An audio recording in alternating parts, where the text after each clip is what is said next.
बोले सियावर रामचंद्र भगवान की जय हो, पवन पुत्र हनुमान की जय हो, जय हो 33 करोड़ देवी देवताओं की। हेलो एवरीवन, कैसे हो आप सभी? होपफुली आप सभी स्वस्थ और मस्त होंगे, अपने अपने घरों में एंजॉय कर रहे होंगे, पार्टियां शार्टियां कर रहे होंगे, पकोड़े शकोड़े बनाकर खा रहे होंगे, मीठा चुट्टा बनाकर खा रहे होंगे, और मैं भी बिल्कुल मस्त हूँ। आज मैं वेट लॉस जर्नी के बारे में नहीं बता रही हूँ। आज ये पूरा का पूरा वीडियो उस लेडीज के बारे में होने वाला है, और इसके पहले भी जो वीडियो मैंने एक डाला है वो भी इस लेडीज के बारे में ही पूरा का पूरा डाला है। तो सॉरी गाइज, आज वेट लॉस जर्नी का जो है वीडियो मैं आज नहीं डाल रही हूँ। आज ये पूरा का पूरा उसी के बारे में जो मेरी अधूरी बातें रह गई है वही मैं पूरी कर रही हूँ।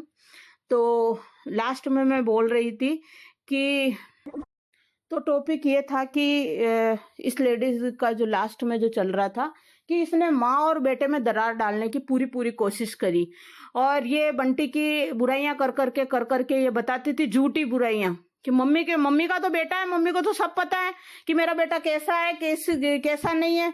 क्या माँ को बच्चों के बारे में पता नहीं रहता? ये झूठी बुराइयां करती थी और फिर यूं और बोलती थी कि मम्मी जी को मत बोलना, मम्मी जी को मत बोलना। अब मम्मी डरती हुई बेचारी बताती नहीं थी वापस, है ना।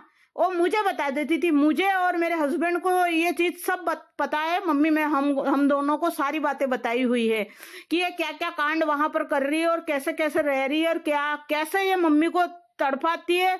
मम्मी की छाती पे इसने है ना मूंग दल दिए। मेरी मम्मी ने ये तक निर्णय ले लिया था कि मैं ये दादू द्वारा छोड़कर स्वामी अनिरुद्धाचार्य जी की शरण में चली जाऊंगी। वहां जो उनका वृंदावन में आश्रम है, तो मुझे वहां पर ले जाके छोड़ के आ जा। मेरे को मम्मी ने इतना तक बोल दिया था। इसने माथे पे छाने थेप दिए थे मम्मी के बहुत ज्यादा। मम्मी बहुत रोई, बहुत फोन कर करके रोई, बहुत ज्यादा। ये तो भगवान का शुक्र है कि ये लेडीज अपने आप कांड करके चली गई, है ना, जो इससे पिंड छूट गया। नहीं तो मेरी मम्मी को, जबकि मेरे नाना जी ये बोल के गए थे, मरते दम तक जिंदा थे जब से, वो यही बोलते थे, बेटा ये तेरा दादू द्वारा नहीं, ये तेरा घर है, और तू मेरे मरने के बाद भी इसको छोड़ के नहीं जाएगी। जीते जी मरते दम तक तू यहाँ से कदम बाहर नहीं निकालेगी, तू इस दादू द्वारे को छोड़ के नहीं जाएगी, तू कहीं पर भी नहीं जाएगी, बस इस दादू द्वारे में ही तू रहेगी जब तक जिंदा है, जब तक। ये मेरे नाना जी मम्मी को कसम दे के गए थे, है ना। तो आज तक मेरी मम्मी है ना दादू द्वारे की सब एकदम मेंटेन रखती है। ये लेडीज आई थी ना, इसको बदतमीज को रहने के लक्षण नहीं, खाने के लक्षण नहीं, पहनने के लक्षण नहीं, दादू द्वारे को क्या घर को कैसे रखते हैं चतुराई से, इसको वो तक लक्षण नहीं। बस इसको है ना लिपस्टिक, लाली लिपस्टिक, लिपा पोती, इनसे ही बस ये इसमें इसका दिमाग था। बस साड़ियां चाहिए, ये चाहिए। इसकी अलमारियां साड़ियों से भरी थी थका तक। मेरी मम्मी ने सारी साड़ियां निकाल के रख दी। मेरी मम्मी ने अपनी शादी तक की साड़ियां जो कभी जिंदगी में किसी को दी नहीं, वो तक मम्मी ने दे दी इसको। पूरे के पूरे सारे बक्से खोल दिए इसके लिए साड़ियों के। लेकिन फिर भी ये बस इसको भिखारीपना ने सूझता रहता था, साड़ी साड़ी साड़ी साड़ी साड़ी। इतनी महंगी महंगी मैंने 3-4 साड़ियां दिला दी। इतनी कौन दिलाता है? नहीं तो एक बात बताओ मुझे, 2-2 ढाई हजार की साड़ियां कौन दिलाता है? किसी भाभी को, कोई ननद दिलाती है क्या? मैंने मेरे भाई को बेटा मान रखा है, योगेश को, और जो मेरा भाई था उसको तो बेटा मानते हुए मैंने मेरा फर्ज पूरा करा। चलो ये मेरा बेटा है, इनकी गृहस्थी बनी रहे क्या जैसे तैसे। तो मैंने इसको खूब सारी साड़ियां दिलाई।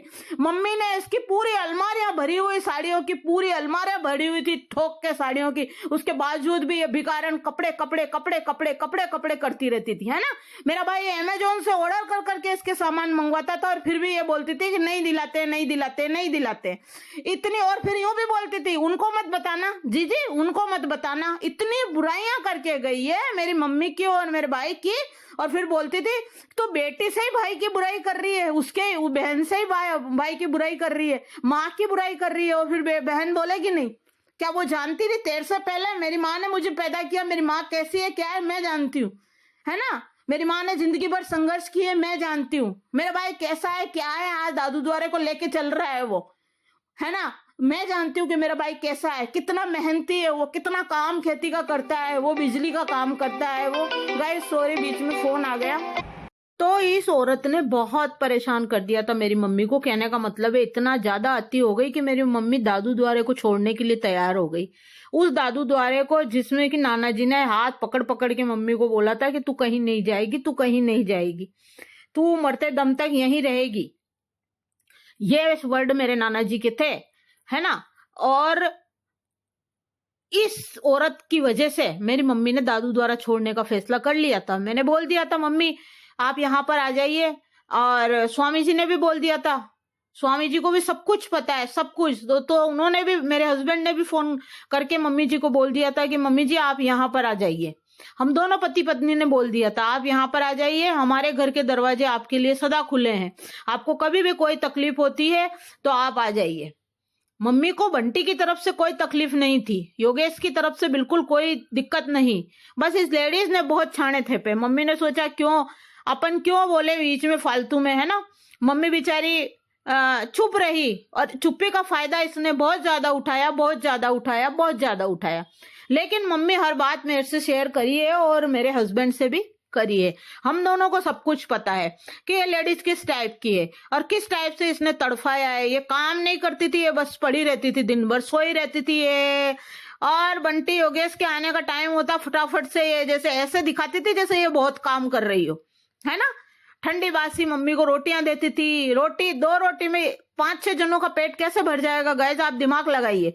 खुद तो खा के पड़ जाती थी, और जब मम्मी खाना बनाती थी, मम्मी से सारी सब्जियां बनवाती थी, मम्मी से सारा काम करवाती थी, और मम्मी जैसे ही खाना बना के हटती और ये तुरंत गरम गरम रोटी और सब्जी लेके खाना खा लेती थी। इसको शर्म नहीं आती थी कि बूढ़ी बूढ़ी सासू खाना बना रही है और तुरंत पूछ भी नहीं रही है कि भाई मम्मी जी लो आपको भी खाना खा लो, आपको भी भूख लगी होगी, आप बना के खाना थक गए होंगे। कहाँ, खुद लिया और ले गए हॉल में और खाया खाना। बस खुद के बारे में सोचती थी। ये औरत इतनी चट्टू है खाने के मामले में कि मैं क्या ही बताऊं। दिन भर चढ़ती रहती थी ये और इसकी बेटी और इसका बेटा, दिन भर खाने के दादू द्वारे में कोई कमी नहीं है। आप गलत मत सोचिएगा कि मैं खाने के बारे में बात कर रही हूँ, खाने की कोई कमी नहीं है। लेकिन आदमी का मुंह चलता है ना तो हाथ भी चलने चाहिए, काम भी करना चाहिए। जितना खाना ठूसता है ना मुंह में उतना काम भी करना चाहिए। लेकिन नहीं, काम न तो इसकी बेटी करती थी और न ही ये खुद करती थी, काम सारा मेरी मम्मी करती थी, है ना। इसकी बेटी भी एक काम के हाथ नहीं लगाती थी बिल्कुल, है ना। और जब मम्मी कुछ टोका टोकी करो तो जाके ये कान भर देती थी, जो है योगेश के। ऐसे कह रहे हैं, ऐसे कह रहे हैं, ऐसे कह रहे हैं मम्मी जी, ऐसे कह रहे हैं, ऐसे कह रहे हैं। मतलब इसको सही बात भी अपनी गलती नहीं मानती थी, क्योंकि ये अलग अलग खोपड़ियों के वहां पर रहकर आई है ना।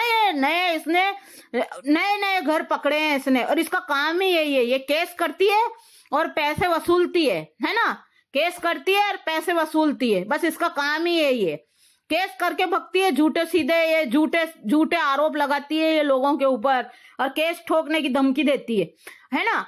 तो एक बात बताइए मुझे गाइस कि जो है ये कांड करके गई, उल्टा चोर कोतवाल को डांटे।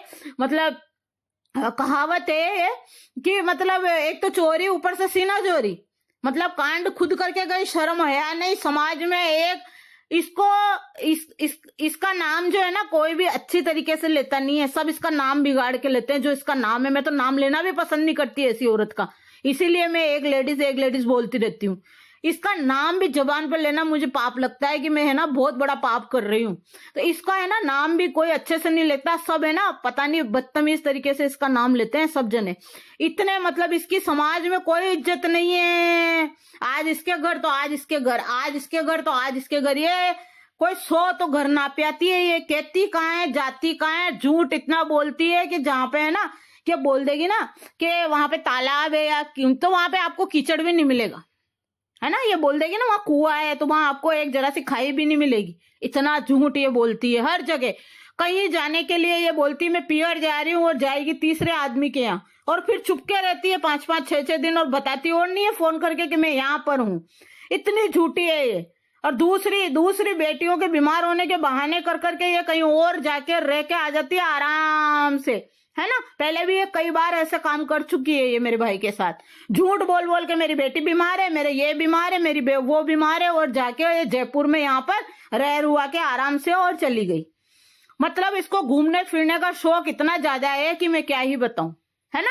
आए दिन नित पात्रे बस इसको घुमाने की बोल दो, इसको रोज डेली। काम इससे होता नहीं है, बिल्कुल काम नहीं होता। और ये जिस गांव की है ना, मैं और आज एक खुलासा करती हूँ। मेरी बहन का ससुराल उसी गांव में है। इसका गांव है सीतापुरा और मेरी बहन है बुआ जी की लड़की जिनका नाम है रेखा जीजी। उन रेखा जीजी जो है ना, मेरी बहन का ससुराल वहां पे ही है। मैं बचपन में मेरी बुआ जी के घर बहुत बार रह के आई हूँ, और मेरी बुआ जी को मैं रोते हुए देख के आई हूँ। नो आंसू टपकते थे मेरी बुआ जी के, है ना। तो मैं ससुराल जानती हूँ मेरी रेखा जीजी का, कि कैसा ससुराल था, कैसा ससुराल है, था क्या, कैसा ससुराल है, सॉरी था निकल गया मेरे मुंह से, कैसा ससुराल है ये मैं सब जानती हूँ। इसलिए मेरा मुंह मत खुलवाओ, है ना। और जो है, सॉरी रेखा जीजी, मैंने आपका नाम लिया, अगर आप वीडियो देख रहे हो तो सॉरी, मैं नाम लेना नहीं चाहती थी, लेकिन इस लेडीज की वजह से मुझे लेना पड़ा। बाकी भुगते हुए तो आप भी बहुत कुछ हो, तो सॉरी रेखा जीजी। और बस मैं यही बोलना चाहती हूँ कि ये लेडीज नकटी है। ये वीडियोस जो है ना गाइज, जो मैं एडिट करके रखती हूँ, पहले से बने हुए हैं, मैंने एडिट कर रखे हैं।